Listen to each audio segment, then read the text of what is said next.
Rule the day the plant-based way with the new vegan mixed berry from Smoothie King. Powered by whole, non-GMO fruits, oat milk, and vegan protein, it's a dairy-free, plant-based smoothie you can feel great about. With 13 grams of protein and half your daily fiber, it's an easy way to get the essential nutrients your body craves. Skip the line and order online for pickup or delivery. Smoothie King. Rule the day.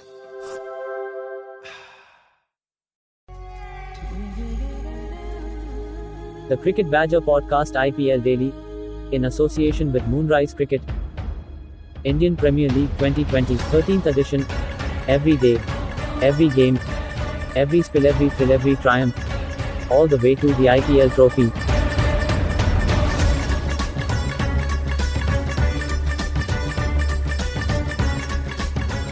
Hello everybody, welcome along. It's another Cricket Badger IPL Daily, and today, just before I actually pressed record, I actually realised it was World Podcast Day, so hurrah!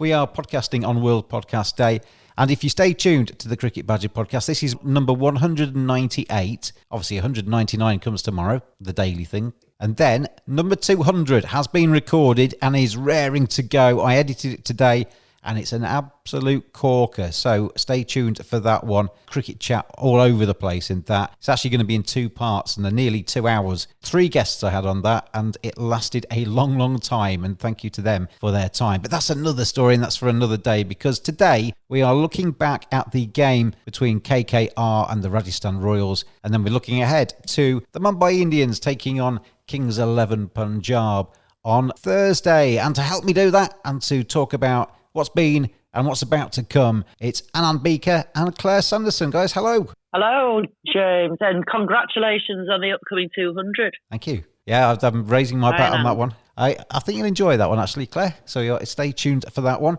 But looking at I wouldn't miss it. Looking at the game today, as Anand said, as we were just chatting rubbish before we press record, it is one of the one-sided games that we've had, because we've had some real crackers in this tournament, Anand, haven't we? But today, Rajasthan Royals never really got into the chase, did they? Yeah, it was a bit of a damn squib, wasn't it? But, before I go ahead, again, James, it's a phenomenal achievement to actually get to 199 podcasts, and, great to be on one of the more definitive cricket podcasts in the world on World Podcast Day.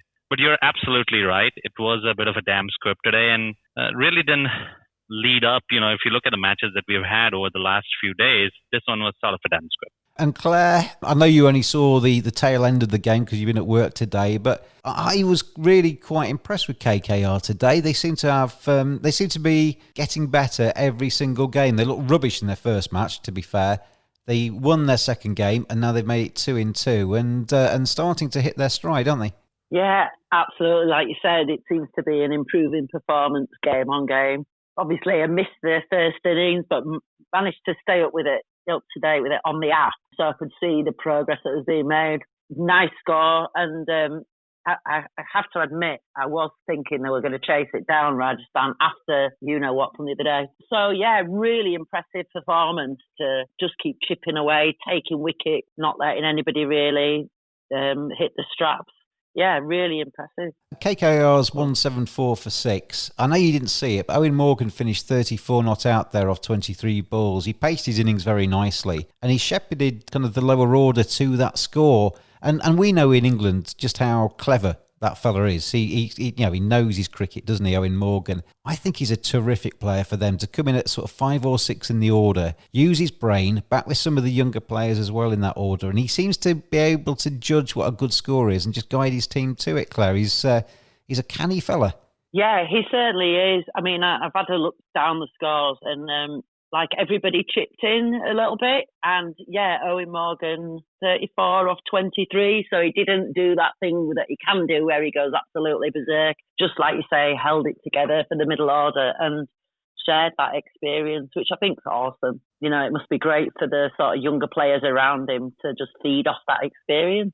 Shubman Gill at the top of the order, 47 again today. He keeps getting runs for KKR at the top of the order. He is something we've spoken about before on this daily podcast, but he's just a young talent that makes your mouth water. He's just fantastic. The technique is great. The way he shapes up to hit the balls is great. I think it's not going to be long before he's going to start making his way into the Indian team. He's already played a couple of ODIs there, but really this is a guy to watch. And when you think about KKR's strategy as well, they have about 7 odd bowlers. And they have a lot of variety in there. So Shubman taking a little bit of time and then, kicking on from there is actually a pretty brilliant strategy. They have Russell, they have Karthik and Morgan at the back end to give, as much of a fillip as they want to. But I think, this is the way he shapes up, the way he's playing for his team with the strategy that they're going with is phenomenal. Jofra Archie today, Anand, was exceptional. I thought he was the pick of the bunch in terms of the Rajasthan bowling attack. 2 for 18 from his 4, and he was getting up to top speed, and that's what we want to see Jofra doing, isn't he? When he's running in like that and he's bowling so quickly and accurately, he is as good as anybody.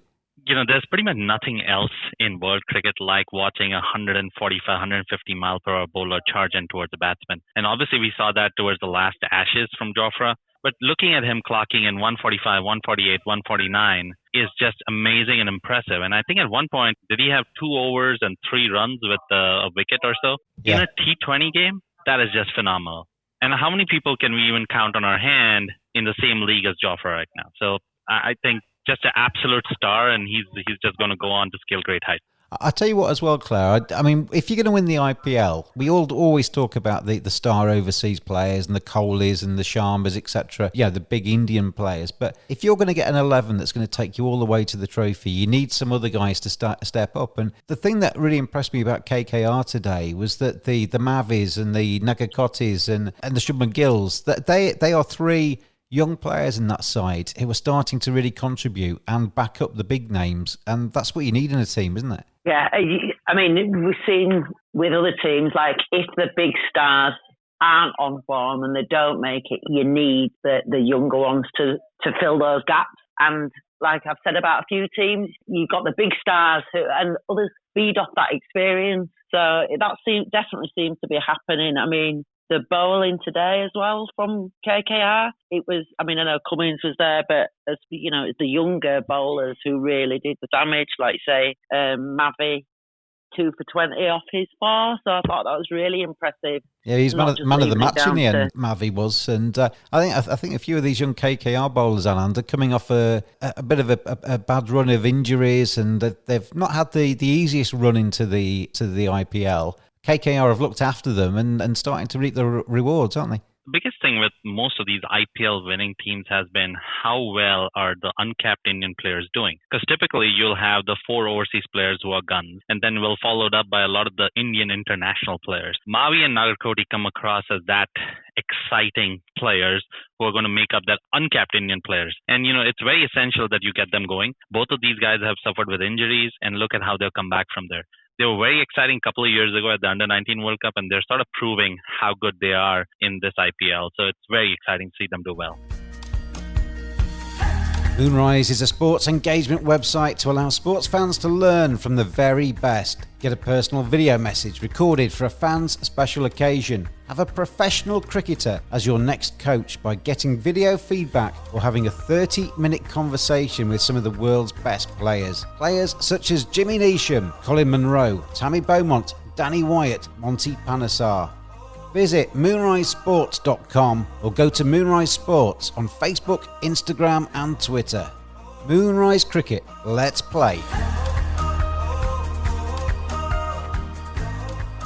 Well, you two, if you were listening last night, then you know that we have a new feature on the podcast, and that is the Moonrise Cricket Moment of the Match. And I'm going to ask you to pick out your favourite moment of this game. I'll go first, if you don't mind. And there's a little bit of the Englishman in me coming out in this one, but it was Steve Smith getting absolutely done over by Pat Cummins. He came out like a headless chicken. He flung his bat at everything. And Pat Cummins, his Australian teammate, saw him off. So I thought that was quite an enjoyable moment. Maybe not the Moonrise moment of the game, but Steve Smith getting out is my favourite moment. Anand, what about you?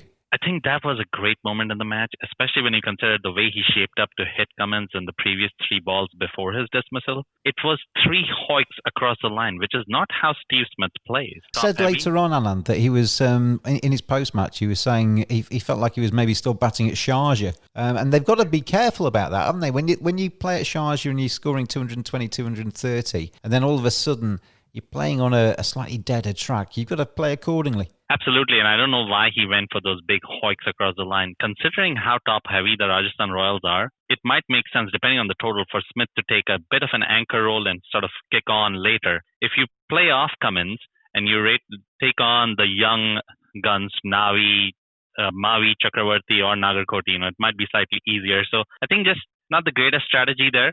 But, if you had to pick another moment in the match, I would think James Buttler going out to that short, wide ball probably also put the nail in the coffin. Yeah, and that was Mavi, wasn't it? It was a full-length ball just inside the mark. Josh Buttler just sliced it, didn't he, to the short third-man fielder, and that was a massive moment, wasn't it? Because he was 21 and he was just starting to look like Josh Buttler. He was hitting some good shots there. So, yeah, I agree. I think that was a pivotal moment in this game. What about you, Claire?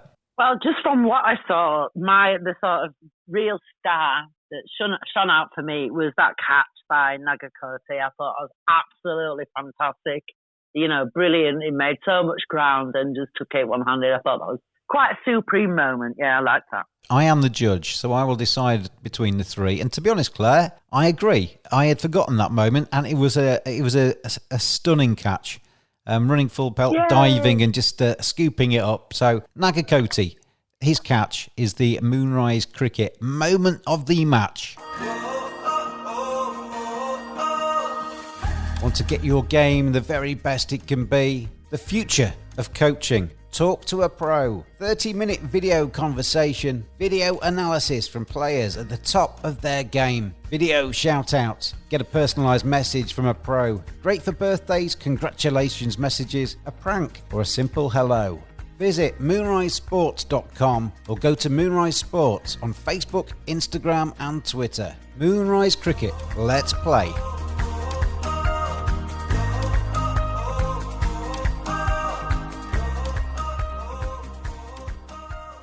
Let's look ahead to the game then that you two are involved in, because Claire, you are the KXIP fan, and Anand, you are the Mumbai Indians fan, and you two meet tomorrow. Not literally, because obviously COVID and everything, it stops travel and it stops getting too close together, but you meet metaphorically in terms of your team, and it's exciting at the moment, the IPL, isn't it? Because if you look at the table, every team's now won a game. No team has won all of their games. Everybody's on 4 or 2 points after 3 matches, and it's really building up to be a classic IPL, this one. You got Delhi Capitals, KKR, Rajasthan Royals and RCB on 4 points. You've got Kings 11, Mumbai Indians, Sunrisers Hyderabad and CSK on 2 points. And KXIP, Mumbai Indians, very much the same record, not too far away in terms of net run rate. This is a big game for either side, Anand, isn't it? Mumbai need to win this one. It sure is. It's pretty much the battle of the strong batting lineups versus a little dodgy death bowling. Both teams have appeared to not be able to execute their Yorkers and their death bowling during crucial moments in a match. And both teams have shown that they have strong batting lineups. For Mumbai, you've seen, even if Rohit and de Kock fail, you have people under them who can go and take the match forward. The last match we saw was an absolute thriller, and you saw how well Ishan Kishan played. So again, the batting looks very good. The question is what's going on with the death bowling? And you have one of the best, Bumrah, in there. Bumrah usually averages about 7 to 8 runs during death overs. I think he's averaging around 15 right now. He's just not executing his Yorkers. And also, I think relying a little more on the slow short balls. And it feels like all these batters are just waiting for that slow short ball and they're just hitting it out of the ground. How important are the likes of Mahela Jayawardene, Rohit Sharma, Kieran Pollard in that camp now? Because Mumbai, after losing 2 of the first 3, they are notoriously slow starters and they have come good late on before, but they need those experienced heads, don't they, to guide them in the right direction. They can't afford heads to drop this early. Very much so, and I think that's why Mumbai has been so successful in the IPL. The ability to use some of that experience, come back, fight, and get your plans back in order is really very important. And I think we have a fair amount of experience. As you talked about, Pollard, Rohit, Jayawardene are good. Let's add Bumrah in there. Bumrah's played for quite a bit. We have Trent Bolt, who's done quite a bit as well. And Hardik, both of the Pandya brothers have also played a ton of IPL and T20 cricket. So it's really incumbent on all that experience to come forward and take this team so that they can execute and get on a winning record. And Claire, as we said, very much the same kind of scenario for KXIP, apart from you've nearly won 3 games, haven't you? You got so close to winning 3 matches in this tournament, but only won 1. That's got to be hard to take, hasn't it, as a KXIP fan, and also as somebody in that squad to have lost in the Super Over, to have lost in the highest ever chase. They've got a big job, haven't they, to try and get themselves back on track? Yeah, absolutely. I mean, so the first thing is, as a fan, we've got a big job just trying to hang in there. I mean, gosh, nail-biting finishes and yeah, the one that obviously the opening game that was lost so badly. But I guess there's a lot of positives to take, so you just have to hang on to them and go again and keep going. If you're going to lose 2 of your first 3, losing them in that manner, it still shows you're playing quite nicely, doesn't it? Because you're getting so close to winning. Super Over and then the highest ever chase. You've posted good scores there. You've got KL Rahul and Mayank Agarwal at the top of the order, who are vying for the orange cap, 2-2-2 and 2-2-1 runs respectively. So that top of the order, the way they're playing, it's just they haven't got across the line twice, but they got very close. Well, yeah, and I think as Amand was saying, maybe it's the bowlers who are going to have a long, hard look at themselves. I guess what I've been thinking is Sheldon Cottrell, I know, 4 sixes off his over, but then I think back to Ben Stokes. 5 sixes. 5 sixes. Yeah. 5 sixes off the over. Yeah. Ben Stokes, that's what happened to him, and it was actually a game changer for him. He had a long, hard look at himself and has come back stronger. So if I was Sheldon, I'd be kind of thinking, well, this happens to the best of them. And it's, there's a long road up from there. So hopefully he'll have his teammates around him, Chris Gale, fellow Jamaican, hopefully can give him a bit of solace. And let's see if we can go again. Shami also. So I think it's that bowling that really has to pull together. The batters have shown they can do the work and the damage. So, yeah, going to have to dig deep and go again. And of course, Nick Poran catching catches that are outside the stadium and throwing them back in the stadium. That was a ridiculous piece of cricket, wasn't it? But it was sublime fielding. Yeah. I gave you the task one of the last times you were on to give them a team talk, and they won the day after that, didn't they? So let's do it again. Yes. You have got the platform. The door is open. It's 20 minutes before KXIP's game tomorrow against Mumbai Indians. Go in there and tell them what to do. Right, boys. As I said last time, you've got this. You've come so close. You just have to hang in there. You've got all the skills. We've got all the firepower. You've got knowledge, experience, youth. You've got scored the big runs. Just hit your markers and go for it. And that's all I'm going to say. Good luck. Got this. They are walking on air as they go out there now. And you've heard this just down the corridor. Your Mumbai Indians guys, they're petrified now because they've heard Claire giving this team talk. I need you to go into the Mumbai camp now and tell them what to do. Look, that's going to be fairly easy. These guys are representing the Mumbai Indians. So, Mumbai is a city that never sleeps. You have that never say die attitude as well as tenacity. So let's bring that to the fore. Let's go and execute. Let's go and show what we're made of and fight right back and get this game. I'll tell you what, I've got 2 inspirational people on the Cricket Badger podcast, IPL Daily today. They've certainly got me feeling IPL and feeling victory in my veins as we approach tomorrow's game. It's going to be an absolute corker, to be honest, as a neutral in this chair for this one. Mumbai Indians against KXIP, 2 teams that I think have shown a lot of promise in this tournament so far, but have also shown a few frailties too. So it's going to be fascinating to see how that pans out. Tomorrow, final question for you both. We've seen now, what is it? How many games have we seen? Is it 12 that we've had played so far? Yeah.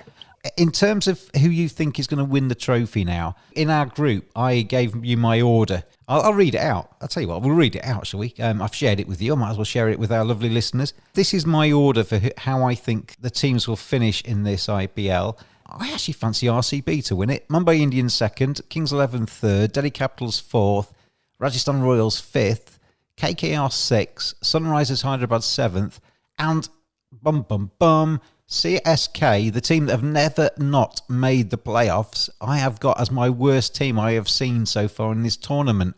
Who do you think's going to win it, Anand? If I gave you a mythical $10, because you're in America, where would you put it in terms of who you think's going to win the tournament?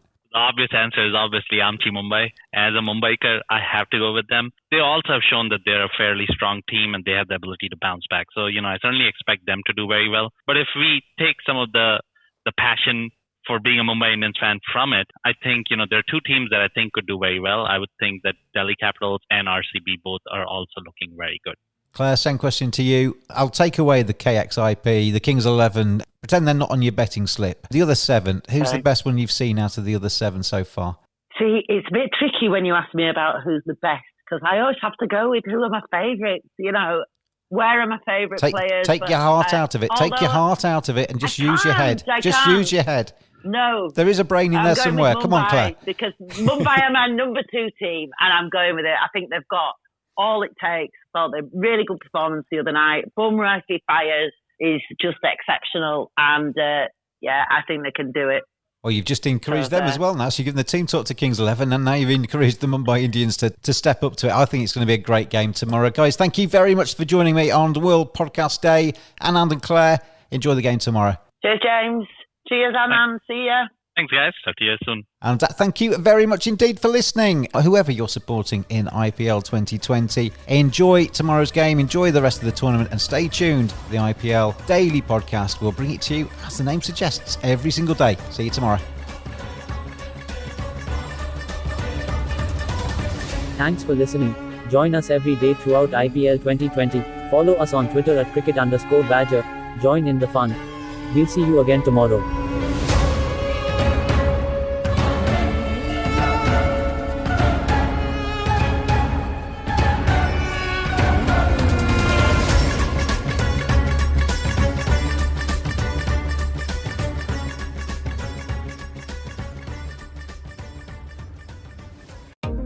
Rule the day the plant-based way with the new vegan mixed berry from Smoothie King.